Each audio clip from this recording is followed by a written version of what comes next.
Jill just hit his computer like. Turn it over to Matt Johnson. All right. Power shows bad, you should feel bad. I don't know. You can't hear me, I'm sorry, I'm sick, so just have to deal with it. All right, I'm Matt Johnson, I'm WJ Computing, and this is my talk by defense. My day job is I'm a systems analyst for a nonprofit, content actually, which is kind of cool. I'm the lead developer of POSSEC, Wolf, and Rich are all. I'm a student of many things. I'm a full-time student along with work and everything else. Husband to a wonderful wife, father to the craziest kid zero, and I'm a Christian as well. All right, so here's my disclaimer. These are my thoughts, not my employers or past employers or MySec or anybody else's. And then I'm also giving this talk, hopefully a longer one at B-Side Chicago, but maybe not. It just depends. This all might change. So you ask, well, why am I going to do this? There we go. Why do this talk? Well, one of the reasons is it really what I thought after the incident. And some of you have seen this, and I'll go over a little bit of what that means in a minute, how I view things now. But I'm really getting sick of seeing a lot of like, hey, look how I can break this. Look at all this blog posts, but not a, hey, here's how I defend this. That's all you see nowadays, or just, here's how you break this web app, or here's how you break, get into this database. It's cool, and I read all of it and, eat it up like dog food like we all do, but I'm just, I'd like to see something different. And then also the blue side needs some love. All right, so some of you do know, some of you don't know. I worked for a company about 6 months ago, but about 4 years ago we were actually attacked by a foreign country, and it was really interesting. By like their intelligence service, or by somebody I really don't know. I don't have I don't really have actual attribution, but from what do you say there? Gathers, Chinese military intelligence one. Yeah, something somebody who makes good food. I'll give you a whole bunch of countries. We know it's not the British.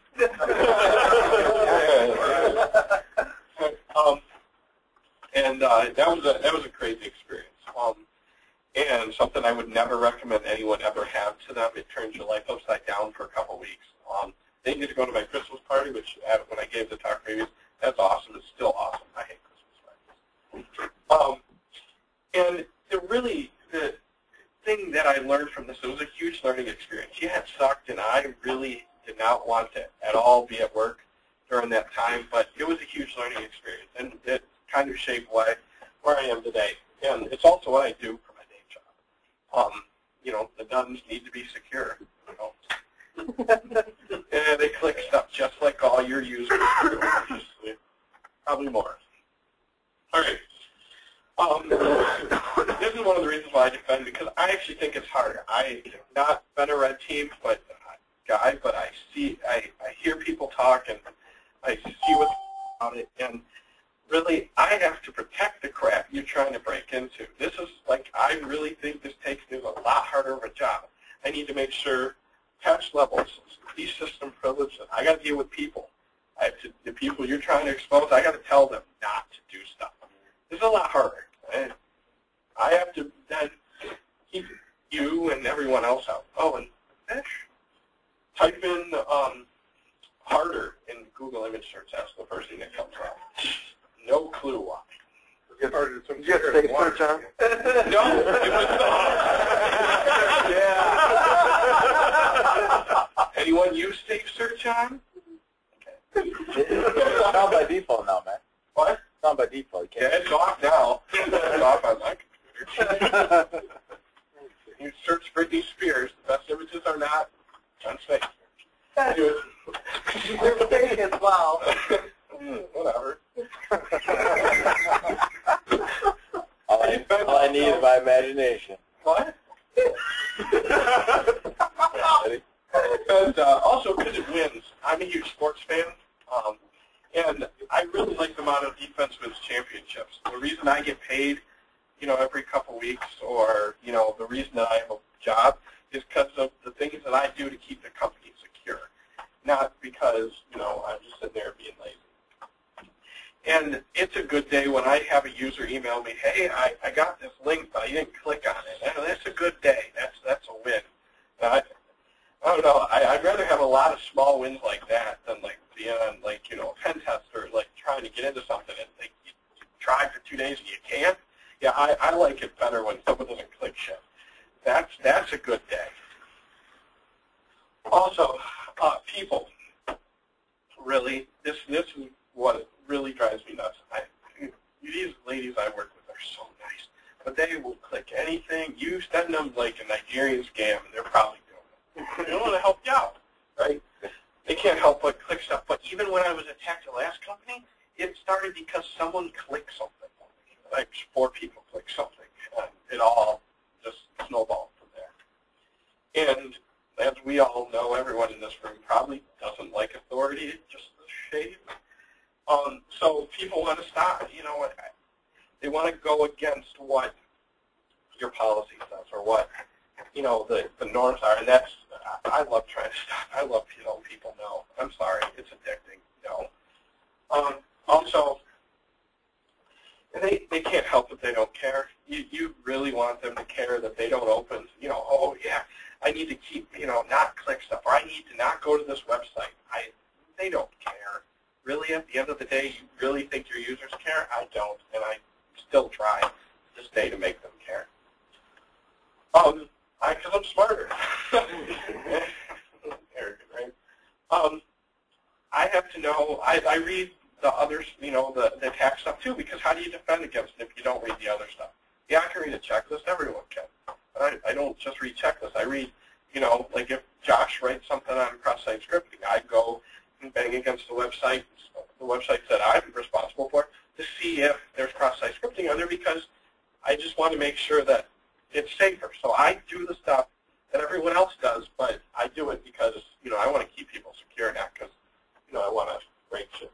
That's one thing. And we both think alike. I don't think as hard about how to break stuff as everyone else does, but I still do. I look at it and, oh, that's a problem. That's good. And, I think we're all happy at the end of the day. Another reason I do it is because I care. And I'm not saying that Pentesters or the other side don't care. What I'm saying is that I do my job because I care. I care. I want to keep them secure. The difference is, though, that if I don't care, I don't have a job the next day. I don't get a paycheck. I have to see the head nun every day. I have to see them. So, if you're on an engagement and you're part of a company that's contracted in, you may not ever see that business owner again. You got in, you did your job, you get out. I think I care a little more. And then it's pride now thing, is I care. It's a source of pride. I will stay up till midnight trying to fix something and not get paid for it because I want it fixed. That's what I do. And there's a little bit why I won't show the other team. I don't look good in red. Pro tip, when you get to this slide, if you show this slide, it says Edgy by Chicago. Yeah. In particular, is not going to like the graphic. Yes. Her and Secure Polio. I sent him a message like, hey, this is in my slides. You might want to watch. You'll have a lot of angry people and be forced to go on the defense. I'm going to speak, if I speak there, I will do it in full Tigers gear. Come trouble everyone. What do you got against socks? What? I'm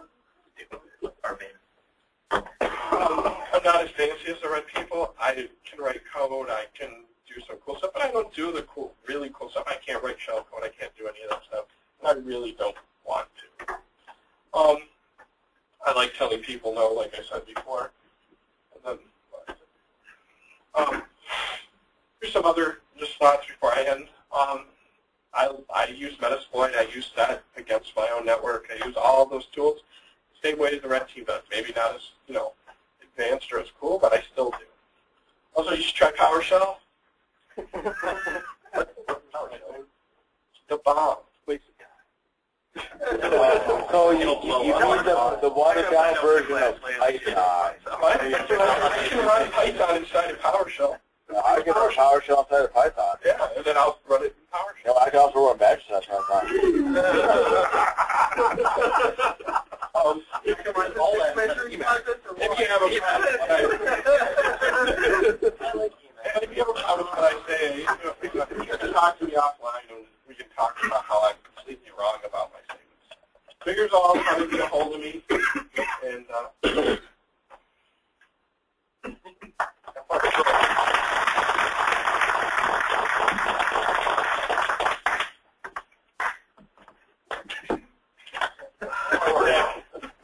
immune to the common cold and allergies. No. No, get the shirt shoved out now, guys. Come on. We're going to stutter again, okay? I'm sorry. So, what card are you in the deck? Huh?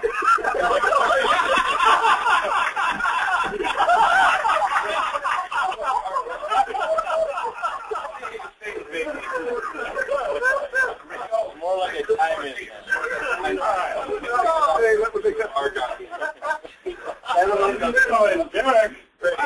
Okay, we're going to continue with the blue getting here, guys. You know, I'm not like mad. I wasn't born for blue, but when I started getting security, I loved the red team. So I started moving into defending a little bit. I'm like, this is kind of cool, but I feel one drives the other. So I'm not, you know, the better you are in red, the better you'll be defending. The better you're defending, the better you are attacking. I don't think that's government regulation camouflage. Is it? Well, don't they use digital camo now or something? I don't know. I don't know what they call it. So They use that pattern of the So I'm going to talk a little bit about security monitoring and, you know, just some basics. So I've been really getting into that. Trying for the last year doing some hardcore monitoring for a couple organizations. So I've been liking it a lot. So, you know, my heart's beating fast. I wake up with cold sweats again. I really need to get a handle on this problem. The attackers are everywhere, and they are good. I wake up every night now, though, in cold sweats. I'm, like, jumping. My wife tries to tap me, and I accidentally elbow her or something. And, you know, it's been really hard in my personal life doing the monitoring, you know. You never know. It's a 24-hour job. You never know when attackers are going to come. So, you know, they have you surrounded. They're everywhere, and they're persistent. If you even look, like, how many of you guys do security monitoring at all? Log monitoring, network monitoring, things like that. You look at your log, I couldn't even believe it, how it's just nonstop brute force. You got any external services.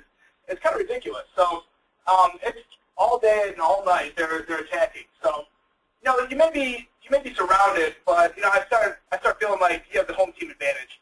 Matt says blue team is much harder, but you also have, I shouldn't say everybody does have, you should have very good knowledge of your network. So I feel like you have home team advantage going for you. So we want to use this advantage. So how do we stop an attacker on our home team? Now, first thing that comes to my mind is log and network monitoring. So I hope it's the same for you. That's how you just tell you're being attacked in order if the attack was successful. And if you see you're being attacked, then you hopefully can stop it. But if you don't know the lay of your land, how are you going to use your home team advantage? So you need as much visibility as you can get. So log monitoring. Next, you need to know your data. What is their secret sauce, I say? You know, it's amazing how I'll go into some place and they say they don't even know what their critical data is. So you gotta have it classified. Because you don't know what you're going to protect. How are you going to protect it?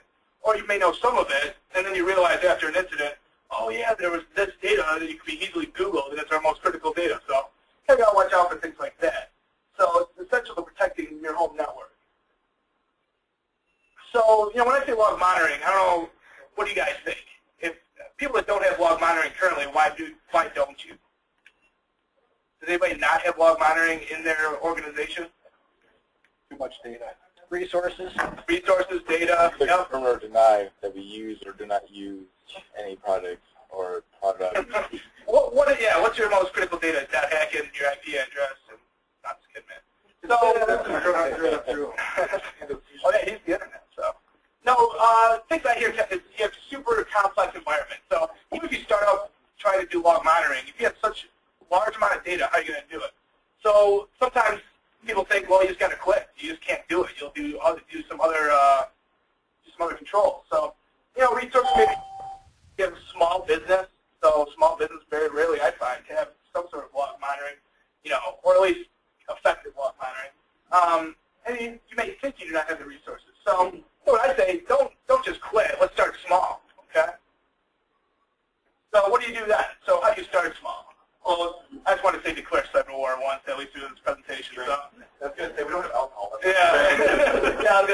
that was really for you guys too, so I'd say it once. So let's get real here. You know, so how do you get started? Well, we're going to take a step back, and one thing that really resonates with me is that, you know, really small groups can do a lot of damage with minimal resources. It doesn't take a lot of resources to attack you. It doesn't take a lot of resources to defend you necessarily. I think Raph actually is proving that with Armitage and his whole concept of it being a force multiplier. Yeah. So, I mean, you can attack with very minimal resources. You can also defend, too. So, if you watch, when I was at Recon 2011, one of the very first ones was Chris Nickerson, and he was really just going through a history lessons of how small bands of in armies, the guerrilla warfare, it's really honed large armies. So, I think it's the reverse as well. I think if those large armies, or those small bands of guerrillas, they their land. They use it to their advantage. So I think we need to do that. If you can think of yourself as the guerrilla, then I think we can start being more effective. So what can you possibly do to monitor this, and secure your secret sauce, okay? You have very minimal resources. You have very minimal resources. Probably not that much, maybe not expertise, maybe not money. Really the first step is, what is your most valuable data? What are you securing?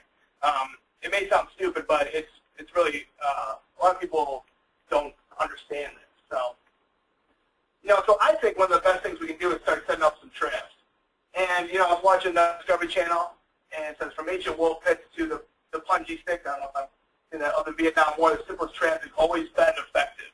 So you see a lot of these guerrilla warfare, the simple traps really snag people, really, they can be effective and scary. And I think I was watching Weaponology or something on Discovery Channel. It's kind of cool if you want to look it up.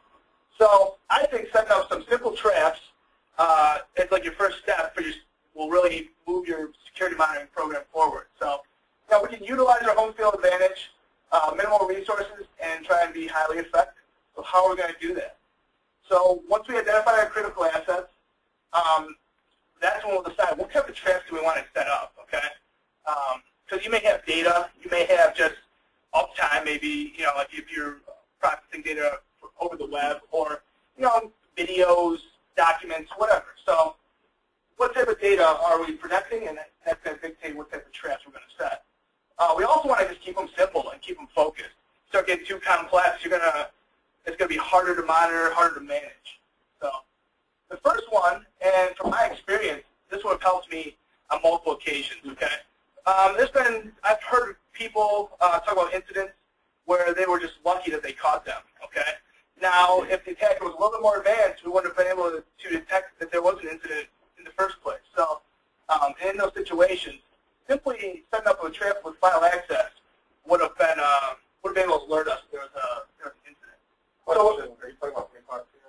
Well, it's not necessarily honeypots, because it's intermixed with your, we're going to talk about intermixed with your kind of production data, okay? But it's kind of like a mini honeypot, okay? It's, so if you have documents, if you have critical documents that you're storing, then you're going to set up a dummy document intermixed with that that no one should ever touch. And when they touch, then you'll be alerted immediately. And then, you know, it may be legitimate or it may not be. A mini honeypot as opposed to a large honeypot? Well, a honeypot's like an operating system, right? Or like on the net. It's a tripwire. Yeah. Oh, that's what I'm setting up, right? So you're using something like an iNotify. If something touches it, then it alerts you. We're gonna get cheap here, okay? I'm not familiar with iNotify, so yeah. There's a lot of things out there that'll do it. I think Tripwire will probably do it. Yeah. Yeah. So yeah, that's where they got to do it. And this is the most basic. I mean, this could go anywhere. This could be SQL records in your database, okay? These could be, you know, even purposely built vulnerabilities in parts of a website that should never be seen, things like that, okay? But for demo's sake, in 15 minutes, we're going to talk about file access. So we're going to create dummy data that nobody should ever access, okay? A PDF document, a Word doc, you know, with your secret recipe or whatever. And as soon as anyone accesses it, there should be a log generated and an alert created from that log, okay? And this can be done in almost any environment. For low cost, there's commercial tools, whatever you want. So we're going to use Windows. So this is all built in Windows. We don't have to, you know, we don't have to purchase any software. So we're going to turn on file monitoring for object access using group policy. So here, fire up GP edit, okay? Go to auto policy. In auto policy, and you see these are kind of your legacy settings. So we're going to talk about the initialize settings in a second, but this is the auto policy. You just turn on successive failure of audit object access. Now this will not log every access of any file. Okay, you're just turning it on. We have to turn on ACLs in a minute, or FACLs, I think they call them. So you turn on successive failure of object access. If you're using Windows 7 or Server 2008, you're going to want to use advanced audit policies. Pretty much everywhere I read, it's recommended to use these over the legacy. So if you're using advanced audit policies, settings, you go to security, local policies, security options, and this will force the use of audit policy subcategories. And then once you turn that on, go to advanced audit policy configuration, system audit policies, object access, audit file system. This will just give you kind of more granular rights and alert and logging and things like that. Okay, so we've turned on the ability to log file access. We're not actually logging any file access. So here, here's a client that has all their credit card data in a text file called lots of credit cards. So, so we're going to go to properties of that. Now you see here, go to security, click advanced. Okay, so once you click advanced, go to auditing, continue. You got to click through 5 things. It's kind of a pain, but yeah, it's Windows. Yeah. You want to click here to continue, yes, and then it says click here to continue. Yeah. See, that's like a 70-line bash script right there, though. Well, do it in bash. You can do the next one. Okay, so auditing. So we have this file. So let's say we created this credit card file, and this is a file we don't want anyone to touch. But if somebody has your password to your system, they've stolen it, cracked it, whatever, they're going to see there's lots of credit cards, and I know I wouldn't be able to help myself, right? So, you know, I figured a hacker wouldn't either. So we're going to add auditing of everybody on here. So click add. Okay. So once you click add, everyone will be, anybody who opens this will generate an event in the event viewer. Here's an example of that. A template was made to access the object. We see event ID 4663 right here. Audit success. So we have an event in the event viewer. This is key. Now, I don't know, you guys, who here looks through event viewer on a regular basis? Oh, I feel sorry for you guys, man. But, you know, it's there, and if you do that manually, that's great too. But it's kind of a needle in a haystack. The amount of events viewed in a day is going to be, you know, it's going to be way too much for most people to handle. You're probably going to miss it. So who's honestly going to be coming through logs for a single file access? You might be able to do that, but it's not going to really happen. So we're going to go over just some log collection, aggregation, normalization, and learning. This doesn't require a commercial setup, okay? Now, if you want to get thousands of logs per second, maybe, but even then you could probably do something homegrown. But there's tons of tools that'll set your security logs through syslog. Now, you guys are all familiar with syslog? So we're just streaming events out through syslog over port 514. Okay, so it's just basically streaming up through UDP instead of being an event. Now we have a bunch of tools here: Snare, WinLog, AL, Event Tracker. You can possibly pull them in through WMI as well. So you can pull the logs in if you're interested. So that's how we set these logs out. And really configuration tools is type in an IP, type in a port, and that's it. UDP 514, we're sending it. We don't care what happens after that. Okay? So we're talking about aggregation now. So this is really collecting and processing the syslog data. So the syslog data is received basically by a syslog server. Okay, it's going to collect it. So there's commercial and open source. Security Onion now, I was kind of excited it has ELSA. So I'm just need to get my hands on that. And really, once ELSA is configured, you just send that data over there. And I'm pretty sure ELSA out of the box will parse that data, and it'll be able to understand what event IDs are. You know, it'll parse that and give it meaning to that value, to the values. So most solutions out there, once they're up, you just send that syslog to it, and then that's it. Okay, so the trap is set. Now, you can have a syslog server, and it just accepts it. Many syslog servers, they come with different varying options, alerting and such, so you want to use that solution to create an alert. Most syslog servers, most commercial options, can easily send an alert. You say, when you see this event ID, send an email, send an SNMP trap, pull it up in the dashboard, whatever. So ELSA can do that. It uses, you can set up alerts. It can set up queries at regular intervals, and it uses, I think, Google visualizations or something to show graphs. So okay, most of them have graphs and shiny pie charts and things like that, but I like alerts on some of the critical stuff. So, so we're setting it to your log solution. Remember the data that is parsed. So the main piece of info we're concerned with is this event ID 4663 and the object name. So that's a simple alert. Most of the tools you say, anything with event ID 4663 and object name, send an email to whoever. Pretty straightforward.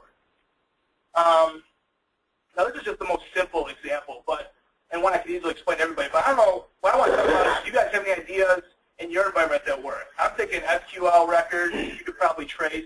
I don't know how easy that is without impacting performance. You know, I'm thinking like vulnerable web apps that shouldn't be, you know, on your robots.txt file, no one should be going to these. Put a vulnerable app there, and as soon as someone even attempts anything, lock them or, you know, whatever. Do you guys have any ideas? I'll take a page from DerbyCon 2011 off there. Dorian actually mentioned a offensive tactic where you have a port, some random crazy port nothing would use, and it would be a port trigger. It would actually cause you to ban the IP address. I remember that. I went through class at Black Hat, and it's just a basic script. Netcat.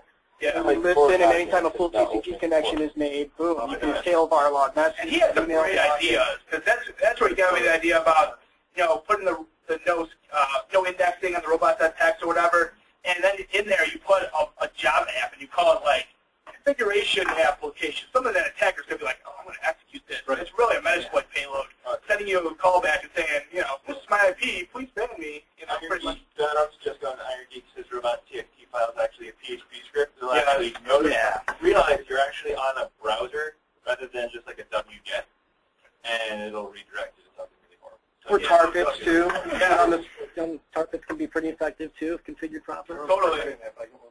Those are pretty, you know, now we're getting a little bit more complex. Not really, though. It's not that much. Simple file access is easy, and a couple situations, this would have alerted me immediately. I was only alerted almost on dumb luck, so I think that it's something everybody can do. So there's SharePoint access too. You know, SharePoint. If you got access to a company's SharePoint site, there's always too much information than there really should be, from my experience at least. So, and oftentimes you have to have it there. Sometimes you do business with third parties, and they can only do FTP. They can only do insecure protocols, and you're sharing critical data. You know, add an extra file in there that shouldn't be accessing. That would indicate possibly that, because you don't know if their passwords have been compromised or not. So, when they access the file, and it's just a friendly call. You know, you give them a call and say, hey, did you? They're like, oh yeah, I clicked on an accident, I opened it on accident. You know, pretty straightforward. So, I think it's pretty easy, pretty effective. And really you can go anywhere from here and start getting into more offensive tactics. Those are a little more fun. That's kind of where the defense and the offense, you know, merge together. So I'd love to set up some Metasploit payloads they shouldn't do and reverse shell or whatever. But so if you guys have any other ideas, I'd be glad to hear them. We can talk about a lot more primitive and way beyond getting to this level. Usually when you're being enumerated in the early phases, I have a lot of 16s, for example, with a lot of unadvertised space. Yeah. I black hole those to a dedicated router, and when those things trip on ACL, they see more than one. But to avoid false positives, they usually wait till the second hit within like a /24 or my 16, whatever. Yeah. And the moment those hit, that thing just gets whacked at the edge. That's awesome. That's an MP trap. That way it doesn't even get to that. It's like somebody's got to see where you are before they even look at things. And I advertise everything, even though I don't actually have hosts on. Oh, I see. Yeah, I gotcha. That's pretty sweet. I like that idea. So that's pretty much gonna stop it right before you even get here. So that's all I got, guys. Got any ideas? Basically, just mini honeypot. Good stuff. Yeah. I like the idea of the file access. I remember it was one of the couple counties in the area. They essentially do something similar. They just almost token text files. Yeah. So I mean, I'd like to do file access on all your files, but your logs will just spiral out of control there. So just have one extra out of all your PDFs or whatever it is, you know. Well, you know, going back to the SQL records one, Oracle has some auditing features built in that's similar to this. And I know when I was talking to our database folks about some of the stuff, some of the activities that they had been seeing in their data, in their databases. They're talking about seeing people going into HR records and things like that. Yeah. That's what I'm talking about. Social security numbers are all there. You want to be keeping an eye on that. That's what I'm thinking of, credit cards, social security numbers, things like that. Put a fake record in there. You know, 8675309, no whichever.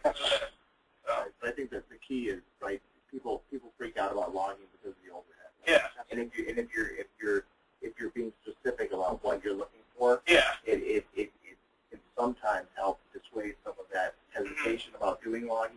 If I'm going to log very specific things, hopefully you still get that coverage and that peace of mind of knowing when something bad's happening without that performance overhead that we're logging.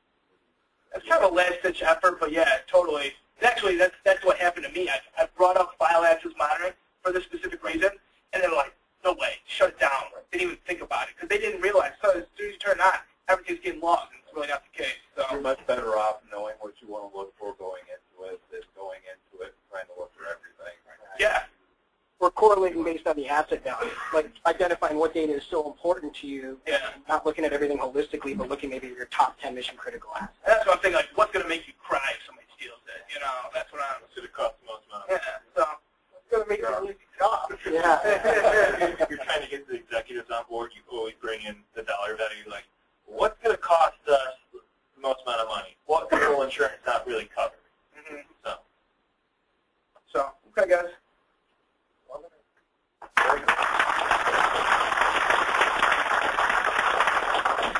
little late. You heard that all the elite people. Come on, guys.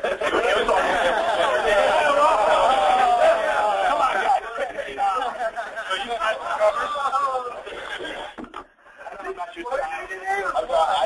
honestly, I didn't have no idea what. Apparently, all the cool hackers were on it. Yeah.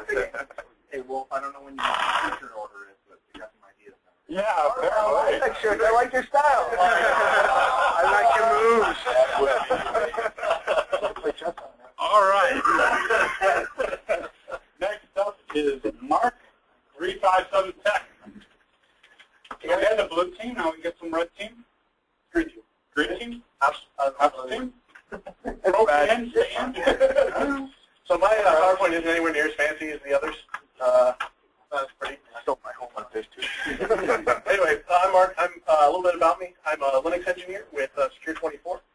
And I've been to a couple conferences, you know, here and there, security conferences, and I've noticed that while people spend a lot of time talking about how to get in, how to defend, and, you know, basically steps 1 through 3 and then 5 of hacking, no one ever really talks about how to maintain access. You know, once we get that exploit, once we're in there, how do we prevent ourselves from losing that access? How do we stay in there? And likewise, how do we as admins or just general Pentesters or people going in for a security audit, how do we know that someone's either A, been there, or B, and what to look for? So we're going to assume that we're awesome hackers. And we just got in, and we're sitting right there right now. A little bit about the system that we're going to talk about. It's Debian-based. It's actually Backtrack 5, or a couple screenshots were taken earlier today on my work machine, so some Fedora. But we're just going to assume it's a Debian-based operating system. It looks to be a web server of some sort.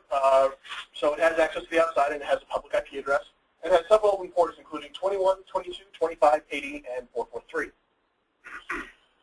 So what do we do now? That's too small. I apologize. It's a little tiny. Well, some people think it's funny to use the old, you know, rm-rs/. So I saved you guys the trouble and did it for you. That's all that happens. It says there's a bunch of processes that are finished, can't do it, then you try an OS, nothing happens. Whatever's in RAM is running, and then when they reboot, it's host. So let's move on past that. So why not just use the same exploit to maintain access? I log off, go back in. Why not just do that? Well, patching that's the big one. Patches come, you know, for Windows machines, you know, patches come out every Tuesday. For Linux machines, they come out less often, but you know, you have a good proactive admin, adds it to satellite, and pushes it out, Puppet or whatever, then you're done. You can't get back in, and you've just spent hours, or probably days, or however long you spent trying to get into that. So why not install a backdoor? That way you own the machine, it's yours, and you can do with it what you want. So we're going to use netcat. Netcat is the Swiss Army knife. You want? The real question is, what can it do? Well, it can't make you a sandwich, even with sudo. But For a presentation.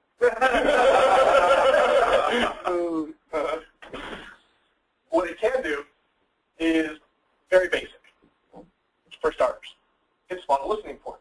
So on the left we have our attacker, and on the right we have our attack machine. So we're going to spawn a listening port. NC-L-P4242 just shows a random port, -B. Sure it is. So you can see that it says it's listening on for any IP address on port 4242. So then I chose, on my attacker's machine, I did NC localhost 4242. I chose localhost for ease of presenting. You see I typed LS, and it came up over there. Well, that's great. But in essence, kind of useless. I mean, for our purposes. So we can use netcat-E. That allows the command to be executed afterwards. So in this case, we do bin bash. So you can see, listening on that in port 4242, it's connected correctly. But now when I type PWD, returns root. You can go to home, PWD, I'm at home, LS. There's actually nothing in the home directory, but you can see that that works. Go to LS Etsy and grab for an ID, it's there. So what this is doing is it's typing those commands in, and then the -E command is returning the results to the attacker machine. This makes that incredibly useful for our purposes. The AND symbol. This is a big one, especially if you did an SSH exploit or somehow and you have a command line up. Because if you don't have that, when you exit out, that listening port is going to end. Everything associated with that session will end. What this will do is it will allow that command, nc-l-p4242-b-e bin bash ampersand, will allow it to run in the background. So as you can see over here on the victim machine, you can type whatever you want. It's running in the background. And then you can still connect as normal. Oh, and screen is bad. Don't do screen. Why? Because you can, an admin going through will see a random screen session open and just go ahead and kill it. I know a lot of admins who use screen. Random process. That's it. Yeah. Yeah. Screen dash LS. Oh, there's all. Oh, there's a screen. Won't the NC show up with a random NC blah blah blah? It would. And one thing that I'm actually tailoring this for Chicago B-sides. One of the things I want to cover there is editing the zero variable. So you can actually make it run as MySQL, that kind of thing. But that was a little bit out of scope of what I was going to do. Yeah, there's some pretty cool stuff you can do with environment variables. And also, back on that, with NC, I know a couple people who use that to NC through the VPN to the, if you have like a jump box environment, they'll use NC to jump from their box to there instead of just logging on to the jump box. So you can SSH to the server directly instead of having to go to the jump box. So that might not always be suspicious, but you're absolutely right. So, like we were talking, the issues with this is that right here you can see on the victim machine, you can see port 4242 is open to the internet. Well, actually, this is both hosts, but the point is that any diligent admin going through, let's say that there was an issue on the box or something like that, and so he decides to run netcat-ln. I just grabbed TCP for ease of viewing, but we'll see that and we'll say, well, let's run it on 4242. Well, I don't, maybe something, maybe nothing, depending on what operating system you use. So the diligent admin will do this and kill the process, and then probably do a full workup, find out all your fun stuff. So we can use a reverse shell. In this case, what you would do is that on your attacker machine, you would run a listening shell. Again, use port 4242. And then on the attacker machine, you would connect. But you would still use the -E on the attacker machine. So when that connects successfully over there, all the input from the victim machine will be sent over there, processed through bin bash, and then sent back. Good thing about this is that it'll bypass inbound firewall rules, which are a lot more stringent than outbound, especially because if it has to initiate an outgoing TCP connection, it will use the higher level ports, which you can't really filter to unless you've got a really diligent admin. Most aren't, because it needs to have that connection going out. The connection will take place over, as I said, over an unrestricted port. But the issue is that the machine must initiate contact. So you're not going to be on that machine. The whole point is that you're going to be on your machine, and you want it to connect to you. So how do we do that? Crontab. The command to edit your crontab would be crontab-e, and you'll see something that looks a little like, if you can't see it, it says, I'll have it on the next screen. Crontab is a Linux command scheduler, kind of like in Windows. you've got your task scheduler. This will run a command at a specific point in time or times for you. So you've got your minute, hour, day of the month, day of the week in that command. So 0212*06 runs at 2 in the morning on the 12th of every month, provided it is a Saturday or a Sunday, and it'll reboot. So what we can do is we can have it connect back to you at a certain time. You can have a connection window. So what some of the considerations are, what to do in the case of an unsuccessful connection, because that process will still be running, and how do we obfuscate the process. First, we must kill the current process to spawn a new one. So let's say that we didn't meet the window this time, but it's still going to be running, but it won't connect to us. What's that? You exit test, and if it exits with S of 1, you kill it?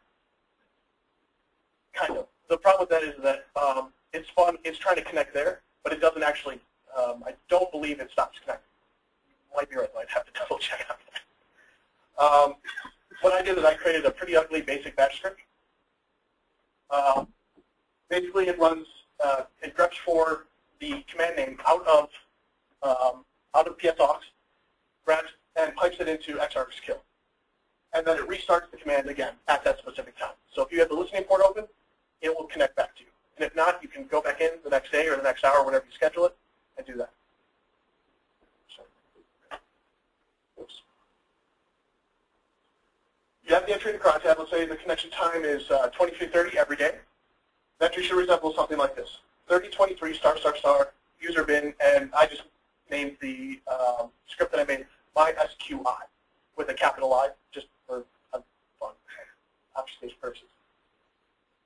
But again, the issue with that is it doesn't have any error handling. So let's say that you accidentally type a semicolon. That will completely cut the connection, and you're done until the next connection window.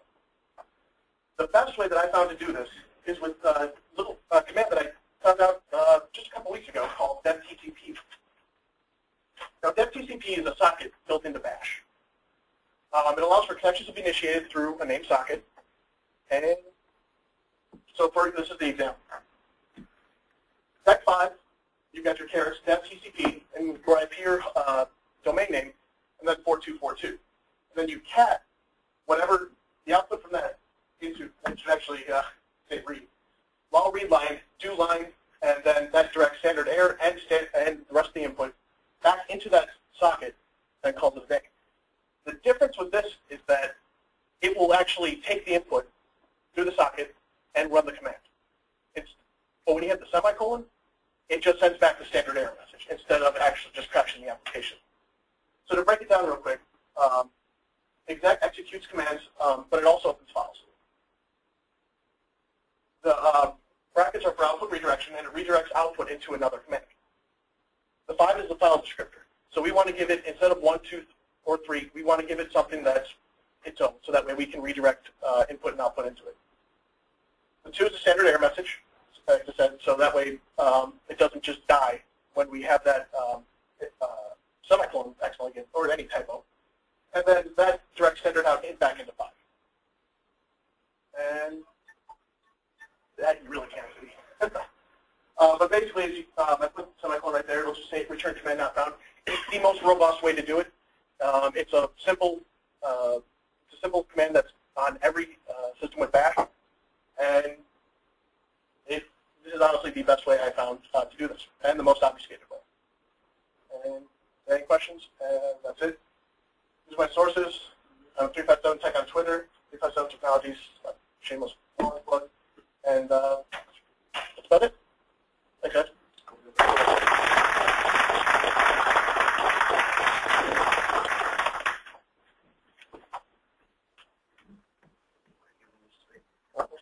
Who's that?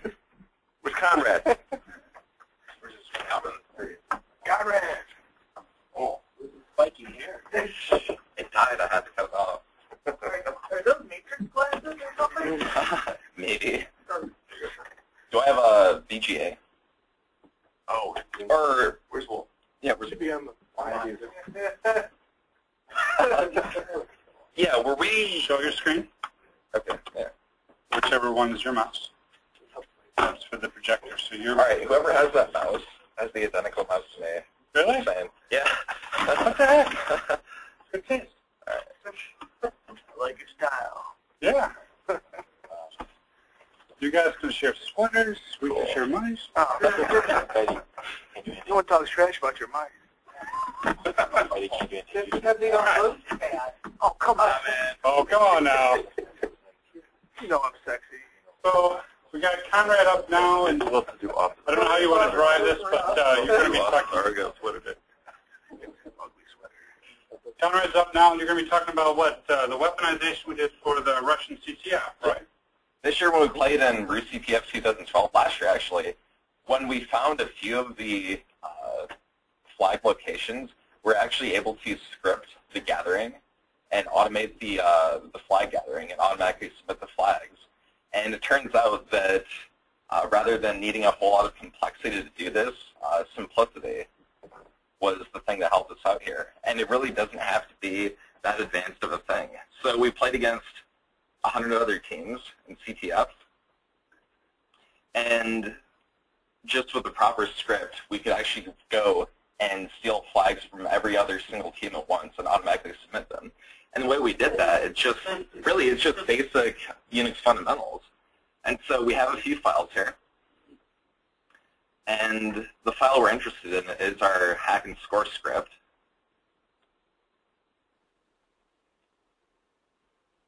Actually, that's the one-liner. That's coming later. So the steal flag script, this is the meat and potatoes of the whole thing. And what it's doing here is it's reading the files from demo targets.txt, which is just a list of, right now it's a list of URLs. And because the actual Rus CTF network is down, obviously, I had to go and recreate parts of it. So each of these URLs here, I'll show you guys, it just has some of the garbage data and example flags.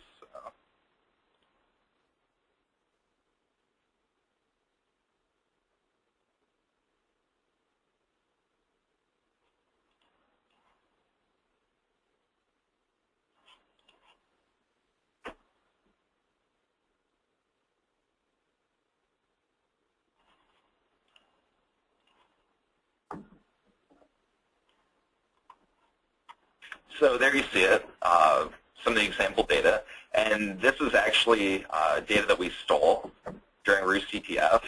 And so it actually was using live games. These were flags that were submitted and used. And so we have 10 different targets like this. And we put those in our targets file, just one per line, like we saw here. And so our script goes through and iterates through each line of that demo targets file. And it takes each line and assigns it to a bash variable called target right here. And so what we do with that then is we wget that file, and the important switches here are the -o switch, and when you pass it a hyphen as argument, it takes the entire wget download its web pages essentially. So it'll take the entire output of that and just send it to standard out. So it's going to send it to your terminal, essentially. And then the Q flag just quiets all of the wget headers and other garbage that comes up. And the T switches are just for timing-related issues. So if we only ran that wget command by itself, we would just get a copy of that web page downloaded to display to our terminal. And so at the next phase of it, that grep statement, it goes and searches for 31 alphanumerical characters and an equal sign. And that was one of the best things we're able to use in the war games, because just using a basic grep, whether it's going through network capture or looking on the file system, we can use that to identify the flags. And the secret sauce here is that the -o switch will only grep out the exact flag itself. It won't take the whole line. It will only take the expression that was matched. And finally,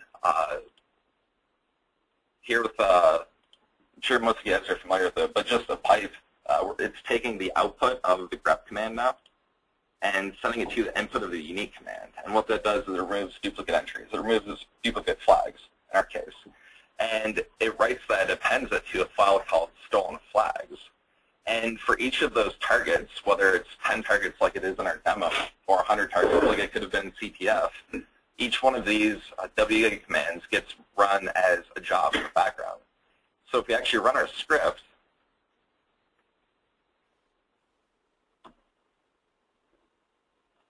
it just went and downloaded that web page for each one, the web page containing the flags. It grepped out the data and uniqued it so that it only has the unique flags. And here we go, there's all the flags. All 449 of them. So, and the way we can... That's the very similar to the script that Mark and I wrote for the RUCTF. Yeah. And that's the cool thing. Like next year when we play, if we get our scripts going beforehand, it'll be pretty easy if you guys find another exploit, just plug in this or vice versa. Yeah. So. And then, so what do we do with the flags now? Well, we got to submit and get points. Come on. And so I actually wrote a quick scoring server to emulate the RUCTF one.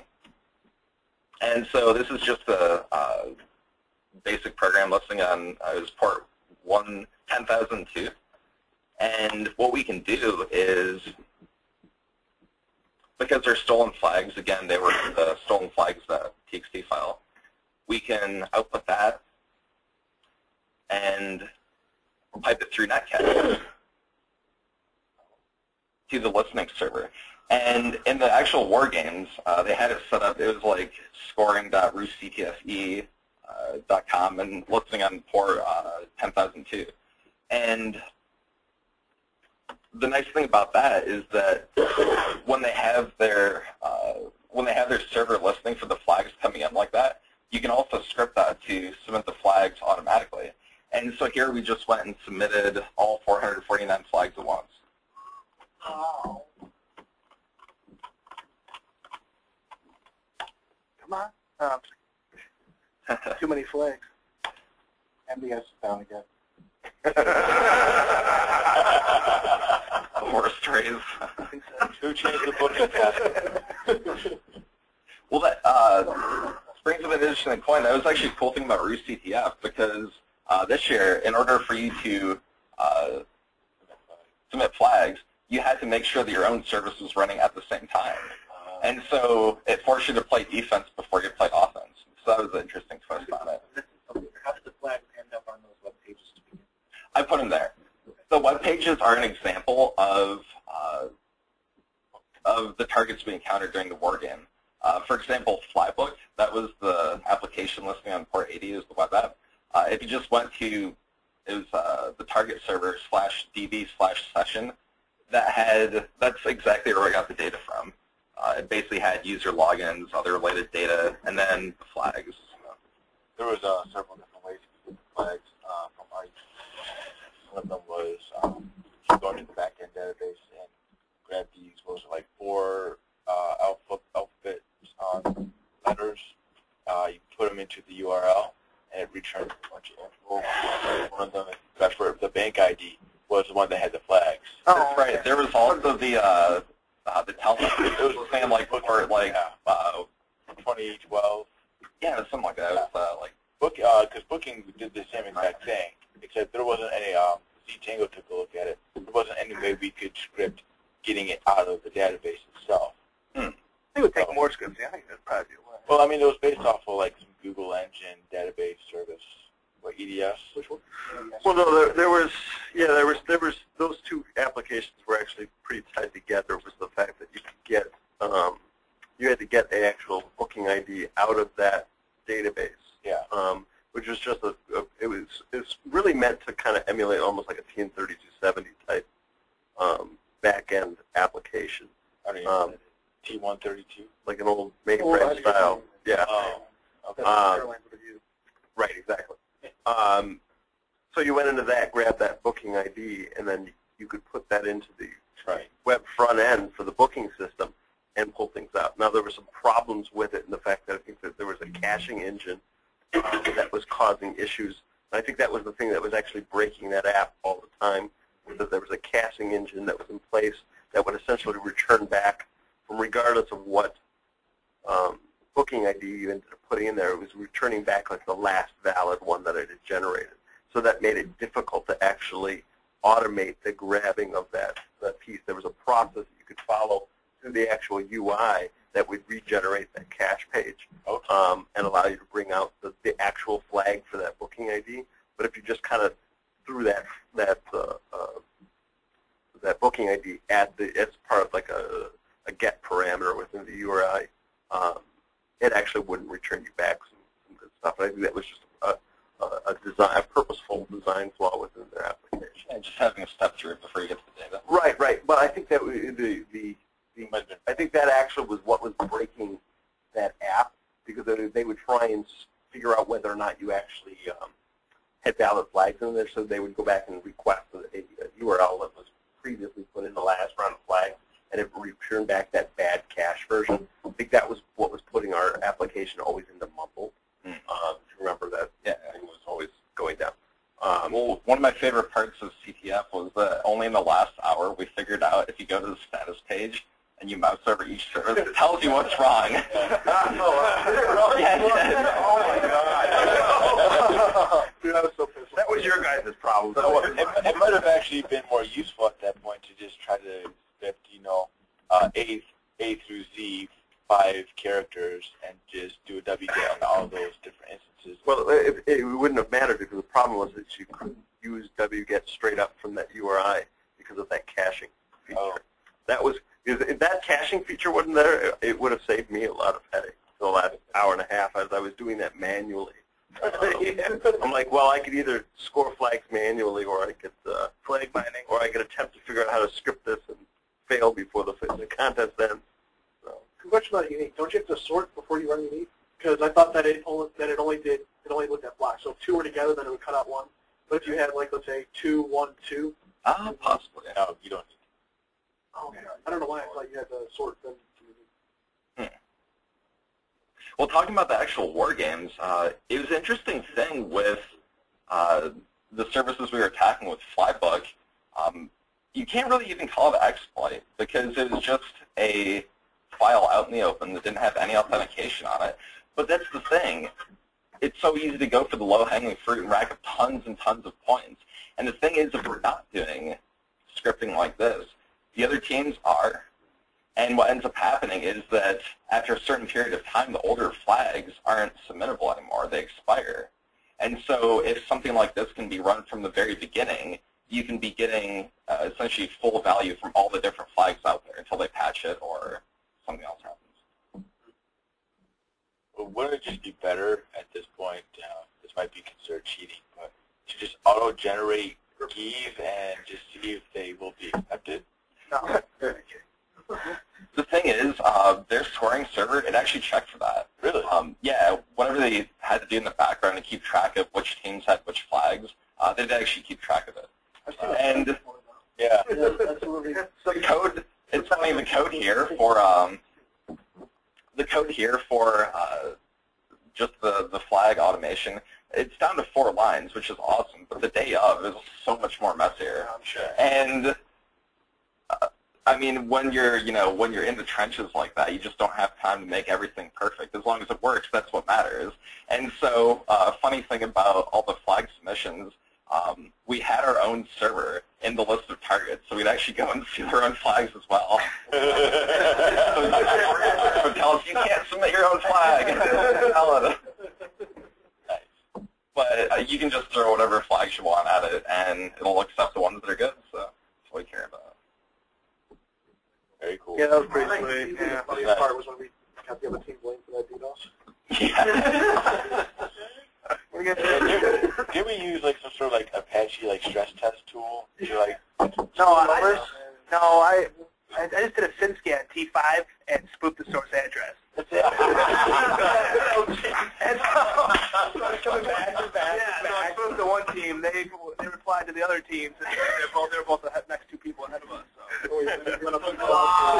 Was DDoS in line for disqualification? Yeah. They banned the other team for an hour. I didn't think really.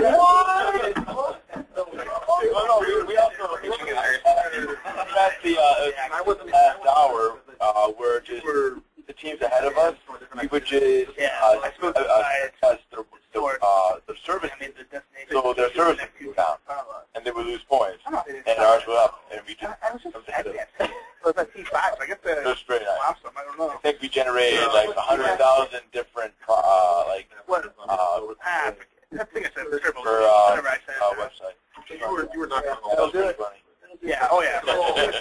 So if we want to break this down, as simple as it gets, I can't remember you what can actually steal flags and submit them all in line. it was, like pi or something like that. And that is the scoring server crafting out. It's not running. There we go. What's the timeout on the scoring server? And so that script right there, hack and score, it actually went and used one of the targets, and just in one line of code, stole all the flags and automatically submitted them. I've got the weirdest burner right now. And there it is. And really, it's just basic Unix command line fundamentals. So nothing too fancy. It's just using the fundamentals right, and you can get a lot of value out of it. Because we were able to use this to go and steal flags from all the other teams at once. And, you know, I appreciate the value of actually finding a real exploit and, like, one of the, like, binary listing services. But at the end of the day, points are points, and if we don't have this stuff out of the way, then, you know, scoring-wise, point-wise, what's the purpose of going after the more advanced ones if you don't have, you know, if you're not making full advantage, taking full advantage of the easy stuff? And that's what this allows you to do. Very clever. Very clever.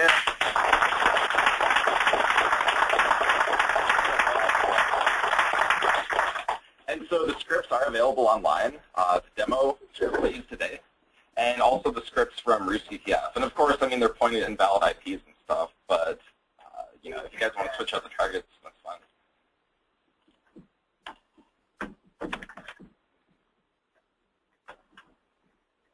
Where was that comment? Got to put them up.